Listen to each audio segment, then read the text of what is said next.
কি ব্যাপার, পুজো চলে এলো এখনো কিছু তুই বলছিস না? এবার কি পুজোয় কিছু নিবি না নাকি? আরে মা, এসব কি বলছো? আগে আমি ছোট ছিলাম, তো বুঝতাম না টাকার ভ্যালু, তাই আমি বলতাম আমাকে এটা কিনে দাও ওটা কিনে দাও। কিন্তু এখন তো আমি বড় হয়েছি, বলো, এখন তো আমি বুঝি যে তোমরা কত কষ্ট করে টাকা রোজগার করো। আমি কি এখন ওরকম চাইতে পারি? আর আমি তাছাড়াও আমি তো টুকটাক কিছু ইনকাম করি, ওতে আমার হয়ে যাবে। Few inches later. এই, তুই এখন আবার কোথায় যাচ্ছিস? আরে আমি একটু বাইরে যাচ্ছিলাম দোকানে, একটা লেস খাবো। তাড়াতাড়ি চলে আসবি। এই যাবো আর এক্ষুনি আসবো। উফ বাবা, সব কাজ শেষ করে একটু বসলাম বাবা।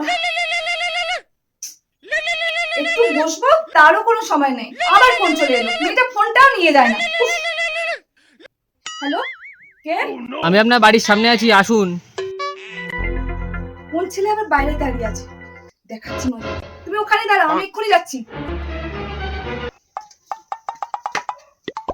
হ্যাঁ বলুন।